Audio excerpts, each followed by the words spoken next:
मधुबन के बाबा, मधुबन के बाबा मुरली वाले, आपका क्या कहना, आपका क्या कहना। ओम शांति। आज 1 जनवरी 2026 नए साल की पहली मुरली। तो आज बाबा बोले, मीठे बच्चे, तुम बाप के पास आए हो रिफ़्रेश होने। बाप और वर्षे को याद करो तो सदा रिफ़्रेश रहेंगे। बाबा ने कहा, मीठे बच्चे, तुम बाप के पास आए हो रिफ़्रेश होने। बाप और वर्षे को याद करो तो सदा रिफ़्रेश रहेंगे। बाबा ने आज प्रश्न पूछा कि समझदार बच्चों की मुख्य निशानी क्या होगी। तो उत्तर में बाबा कहते, जो समझदार हैं उन्हें अपार खुशी होगी। अगर खुशी नहीं तो बुद्धू हैं। समझदार अर्थात पारस बुद्धि बनने वाले, वह दूसरों को भी पारस बुद्धि बनाएंगे। रूहानी सर्विस में बिजी रहेंगे। बाप का परिचय देने बगैर रह नहीं सकेंगे। ओम शांति। बाप बैठ समझाते हैं और ये दादा भी समझते हैं, क्योंकि बाप बैठ दादा द्वारा समझाते हैं। तुम जैसे समझते हो वैसे दादा भी समझते हैं। दादा को भगवान नहीं कहा जाता, ये है भगवानुवाच। बाप मुख्य क्या समझाते हैं कि देही अभिमानी बनो। ये क्यों कहते हैं? बाबा क्यों कहते हैं देही अभिमानी बनो? क्योंकि अपने को आत्मा समझने से हम पतित पावन परमपिता परमात्मा से पावन बनने वाले हैं। ये बुद्धि में ज्ञान है, सबको समझाना है। पुकारते भी हैं कि हम पतित हैं। नई दुनिया पावन ज़रूर ही होगी। नई दुनिया बनाने वाला, स्थापन करने वाला बाप है। उनको ही पतित पावन बाबा कह बुलाते हैं। पतित पावन, साथ में उनको बाप कहते हैं। बाप को आत्माएं बुलाती हैं, शरीर नहीं बुलाएगा। हमारी आत्मा का बाप पारलौकिक है, वही पतित पावन है। ये तो अच्छी रीति याद रहना चाहिए। ये नई दुनिया है या पुरानी दुनिया, ये तो समझ ही सकते हैं ना। तो ऐसे भी बुद्धू हैं जो समझते हैं कि हमको सुख अपार हैं। हम तो जैसे स्वर्ग में बैठे हैं। परंतु ये भी समझना चाहिए कि कलयुग को कभी स्वर्ग नहीं कह सकते। नाम ही है कलयुग, पुरानी दुनिया। अंतर है ना। तो मनुष्य की बुद्धि में ये भी नहीं बैठता है। बिल्कुल ही जड़ जड़ी भूत अवस्था है। बच्चे नहीं पढ़ते हैं तो कहते हैं ना कि तुम तो पत्थर बुद्धि हो। बाबा भी लिखते हैं कि तुम्हारे गांव निवासी तो बिल्कुल पत्थर बुद्धि हैं, समझते ही नहीं हैं, क्योंकि दूसरों को समझाते नहीं हैं। खुद पारस बुद्धि बनते हैं तो दूसरों को भी बनाना चाहिए, पुरुषार्थ करना चाहिए। इसमें लज्जा आदि की तो बात ही नहीं। परंतु मनुष्य की बुद्धि में आधा कल्प उल्टे अक्षर पड़े हैं तो वो भूलते ही नहीं हैं। कैसे भुलाएं? भुलवाने की ताकत भी तो एक ही बाप के पास ही है। बाप बिगर ये ज्ञान तो कोई दे नहीं सकते। गोया सब अज्ञानी ठहरे, उनका ज्ञान फिर कहाँ से आए जब तक ज्ञान सागर बाप आकर न सुनाए। तमो प्रधान माना ही अज्ञानी दुनिया, सतो प्रधान माना दैवी दुनिया। फर्क तो है ना। तो देवी देवताएं ही पुनर्जन्म लेते हैं। समय भी फिरता रहता है। बुद्धि भी कमज़ोर होती जाती है। बुद्धि का योग लगाने से जो ताकत मिले वो फिर खलास हो जाती है। अभी तुमको बाप समझाते हैं तो तुम कितने रिफ़्रेश होते हो। तुम रिफ़्रेश थे और विश्राम में थे। बाप भी लिखते हैं ना कि बच्चों आकर रिफ़्रेश भी हो जाओ और विश्राम भी पाओ। रिफ़्रेश होने के बाद तुम सतयुग में विश्रामपुरी में जाते हो। वहाँ तुमको बहुत विश्राम मिलता है। वहाँ सुख शांति संपत्ति आदि सब कुछ तुमको मिलता है। तो बाबा के पास आते हैं रिफ़्रेश होने, विश्राम पाने।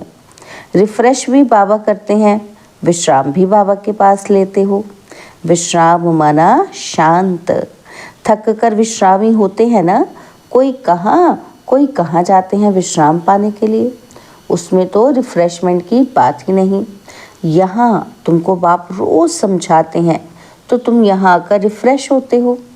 याद करने से तुम तमो प्रधान से सतो प्रधान बनते हो, और सतो प्रधान बनने के लिए ही तुम यहाँ आते हो। उसके लिए क्या पुरुषार्थ है, क्या करेंगे उसके लिए? मीठे मीठे बच्चे, बाप को याद करो। बाप ने सारी शिक्षा तो दी ही है।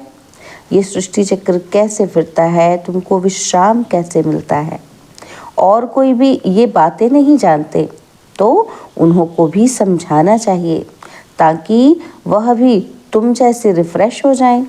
अपना फर्ज ही यही है, सबको पैगाम देना। अविनाशी रिफ्रेश होना है, अविनाशी विश्राम पाना है, सबको ये पैगाम दो। यही याद दिलाना है कि बाप और वर्षे को याद करो। है तो बहुत सहज बात। बेहद का बाप स्वर्ग रचते हैं और स्वर्ग का ही वर्षा देते हैं। अभी तुम हो संगम युग पर। माया के श्राप और बाप के वर्षे को तुम जानते हो। जब माया रावण का श्राप मिलता है तो पवित्रता भी खत्म, सुख शांति भी खत्म, तो धन भी खत्म हो जाता है। कैसे धीरे धीरे खत्म होता है ये भी बाप ने समझाया है। कितने जन्म लगते हैं। दुख धाम में कोई विश्राम थोड़ा ही होता है, और सुख धाम में विश्राम ही विश्राम है। मनुष्य को भक्ति कितना थकाती है। जन्म जन्मांतर भक्ति थका देती है, कंगाल कर देती है। यह भी अब तुमको बाप समझाते हैं। नए नए आते हैं तो कितना समझाया जाता है। हर एक बात पर मनुष्य बहुत सोच करते हैं, समझते हैं कहीं जादू ना हो। अरे तुम कहते हो जादूगर, तो मैं भी कहता हूँ जादूगर हूँ, परंतु जादू वो नहीं है कि जो भेड़ बकरी आदि बना देंगे। जानवर तो नहीं है ना, तो ये बुद्धि से समझा जाता है। गायन भी है कि सुरमंडल के साज से। और इस समय मनुष्य जैसे ऋण मिसल हैं। ऋण मिसल माना भेड़ बकरियों की तरह है। तो ये बातें यहाँ के लिए हैं, सत्युग में नहीं गाते, इस समय का ही गायन है। चंडिका का देखो कितना मेला लगता है। पूछो वो कौन थी, कहेंगे देवी। अब नाम तो वहाँ होता ही नहीं, ऐसा नाम तो वहाँ होता नहीं है सत्युग में। सत्युग में तो सदैव शुभ नाम होता है। श्री रामचंद्र, श्री कृष्ण, श्री कहा जाता है श्रेष्ठ को, और सत्युगी संप्रदाय को श्रेष्ठ कहा जाता है। और कलयुगी विशेष संप्रदाय को श्रेष्ठ कैसे कहेंगे? श्री माना श्रेष्ठ। तो अभी के मनुष्य तो श्रेष्ठ है नहीं। गायन भी है। क्या गायन है? कि मनुष्य से देवता और फिर देवता से मनुष्य बनते हैं, क्योंकि 5 विकारों में जाते हैं। रावण राज्य में सब मनुष्य ही मनुष्य हैं, वहाँ है देवताएं। उनको डीटी वर्ड और इसको ह्यूमन वर्ड कहा जाता है। डीटी वर्ड को दिन कहा जाता है और ह्यूमन वर्ल्ड को रात कहा जाता है। दिन सोझरे को कहा जाता है और रात अज्ञान अंधियारे को कहा जाता है। इस फर्क को तुम जानते हो। तुम समझते हो कि हम पहले कुछ भी नहीं जानते थे और अभी सब बातें बुद्धि में है। ऋषि मुनियों से पूछते हैं कि रचता और रचना के आदि मध्य अंत को जानते हो, तो वो भी फिर नीति नीति कर गए कि हम नहीं जानते। अभी तुम समझते हो कि हम भी पहले नास्तिक थे, बेहद के बाप को नहीं जानते थे। वह है असल अविनाशी बाबा, आत्माओं का बाबा। और तुम बच्चे जानते हो, क्या जानते हैं? कि हम उस बेहद के बाप के बने हैं जो कभी जलते नहीं हैं। और यहाँ तो सब जलते हैं, रावण को भी जलाते हैं। शरीर है ना, तो फिर भी आत्मा को तो कोई जला ही नहीं सकते। तो बच्चों को बाप ये गुप्त ज्ञान सुनाते हैं जो बाप के पास ही है। यह आत्मा में गुप्त ज्ञान है। आत्मा भी गुप्त है। आत्मा इस मुख द्वारा बोलती है, इसलिए बाप कहते हैं बच्चे, देह अभिमानी मत बनो, आत्म अभिमानी बनो, नहीं तो जैसे उल्टे बन जाते हो। अपने को आत्मा भूल जाते हो। ड्रामा के राज को भी अच्छी रीति समझना है। ड्रामा में जो नूंद है वो हूबहू रिपीट होता है, ये किसी को पता ही नहीं है। ड्रामा अनुसार सेकंड बाय सेकंड कैसे चलता रहता है, ये भी नॉलेज बुद्धि में है। आसमान का कोई भी पार नहीं पा सकते हैं, धरती का पार पा सकते हैं। आकाश सूक्ष्म है, धरती तो स्थूल है। कई चीज़ों का पार पा नहीं सकते, जबकि कहते भी हैं कि आकाश ही आकाश, पाताल ही पाताल है। शास्त्रों में सुना है ना, तो ऊपर भी जाकर देखते हैं, वहाँ भी दुनिया बसाने की कोशिश करते हैं। दुनिया बसाई तो बहुत है ना, तो भारत में सिर्फ एक ही देवी देवता धर्म था और खंड आदि नहीं था, फिर कितना बसाया तुम विचार करो। भारत के भी कितने थोड़े टुकड़े में देवताएं होते हैं। जमुना का कंठा होता है। दिल्ली परिस्तान थी, इसको कब्रिस्तान कहा जाता है, जहाँ अकाल मृत्यु होती रहती है। अमरलोक को परिस्तान कहा जाता है, वहाँ बहुत नेचुरल ब्यूटी होती है। भारत को वास्तव में परिस्तान कहते थे। यह लक्ष्मी नारायण परिस्तान के मालिक है ना, कितने शोभावान है, सतो प्रधान है ना, नेचुरल ब्यूटी थी। आत्मा भी चमकती रहती है। बच्चों को दिखाया था कि कृष्ण का जन्म कैसे होता है, सारे कमरे में ही जैसे चमत्कार हो जाता है। तो बाप बच्चों को बैठ समझाते हैं, अभी तुम परिस्तान में जाने के लिए पुरुषार्थ कर रहे हो। नंबरवार तो ज़रूर चाहिए, एक जैसे सब हो न सके। विचार किया जाता है कि इतनी छोटी आत्मा और कितना बड़ा पाठ बजाती है। शरीर से आत्मा निकल जाती है तो शरीर का क्या हाल हो जाता है। सारी दुनिया के एक्टर्स वही पार्ट बजाते हैं जो अनादि बना हुआ है। यह सृष्टि भी अनादि है, उसमें हर एक का पार्ट भी अनादि है। उनको तुम वंडरफुल तब कहते हो जबकि जानते हो कि ये सृष्टि रूपी झाड़ है। बाप कितना अच्छी रीति समझाते हैं, और ड्रामा में फिर भी जिसके लिए जितना समय है उतना समझने में समय लेते हैं। बुद्धि में फर्क है ना, आत्मा मन बुद्धि सहित है ना, तो कितना फर्क रहता है। बच्चों को मालूम पड़ता है कि हमको स्कॉलरशिप लेने की है, तो दिल अंदर खुशी होती है ना। तो यहाँ भी अंदर आने से ही एम ऑब्जेक्ट सामने देखने में आती है, तो ज़रूर खुशी होगी ना। अभी तुम जानते हो ये बनने के लिए यहाँ पढ़ने आए हैं, नहीं तो कभी कोई आ ना सके। ये है एम ऑब्जेक्ट। ऐसा कोई स्कूल कहीं भी नहीं होगा जहाँ दूसरे जन्म की एम ऑब्जेक्ट को देख सके। तुम देख रहे हो कि ये स्वर्ग के मालिक हैं और हम ही ये बनने वाले हैं। हम अभी संगम युग पर हैं, ना उस रजाई के हैं ना इस रजाई के हैं, हम बीच में हैं, जा रहे हैं। खिवैया बाप भी है निराकार, और हम बोट आत्माएं भी हैं निराकार।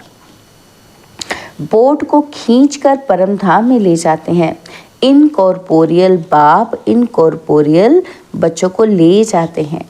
बाप ही बच्चों को साथ में ले जाएंगे। ये चक्र पूरा होता है और फिर हूबहू रिपीट करना है। एक शरीर छोड़ दूसरा लेंगे, छोटा बनकर फिर बड़ा बनेंगे। जैसे आम की गुठली को ज़मीन में डाल देते हैं तो उनसे फिर आम निकल आएंगे। वह है हद का झाड़। यह मनुष्य सृष्टि रूपी झाड़ है। इनको वैरायटी झाड़ कहा जाता है। सतयुग से लेकर कलयुग तक सब पाठ बजाते रहते हैं। अविनाशी आत्मा 84 के चक्र का पाठ बजाती है। लक्ष्मी नारायण थे जो अब नहीं है। चक्र लगाए अब फिर वह बनते हैं। कहेंगे कि पहले ये लक्ष्मी नारायण थे, फिर उन्हों का ये है लास्ट जन्म ब्रह्मा सरस्वती। अभी सबको वापस ज़रूर जाना है। स्वर्ग में तो इतने आदमी थे नहीं, ना इस्लामी ना बौद्धी, कोई भी धर्म वाले एक्टर्स नहीं थे सिवाय देवी देवताओं के। ये समझ में भी कोई में नहीं है।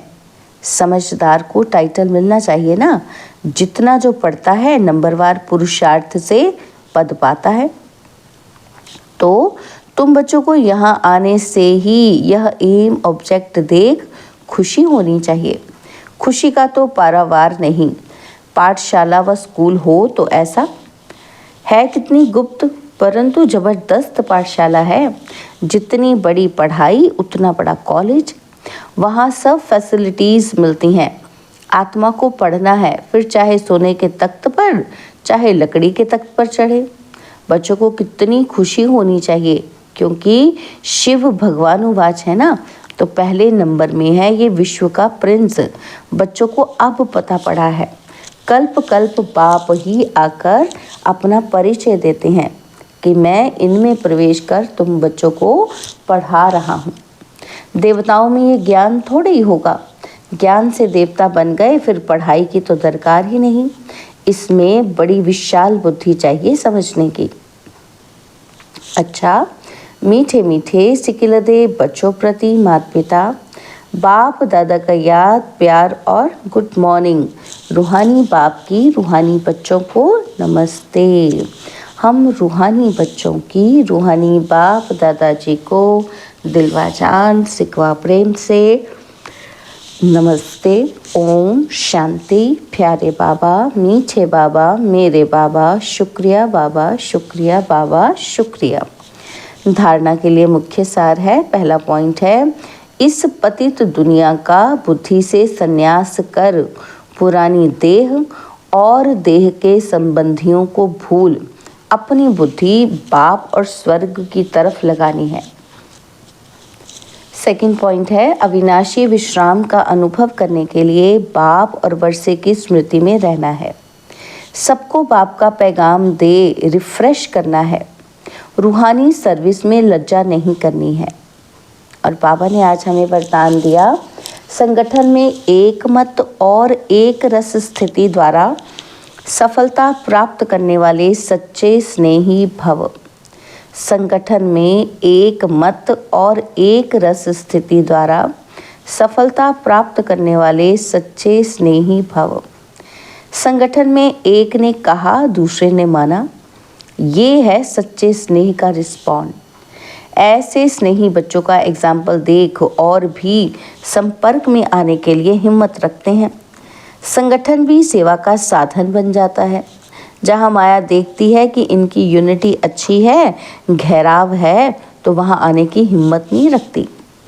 एक मत और एक रस स्थिति के संस्कार ही सत्यु में एक राज्य की स्थापना करते हैं। स्लोगन है, कर्म और योग का बैलेंस रखने वाले ही सफल योगी हैं।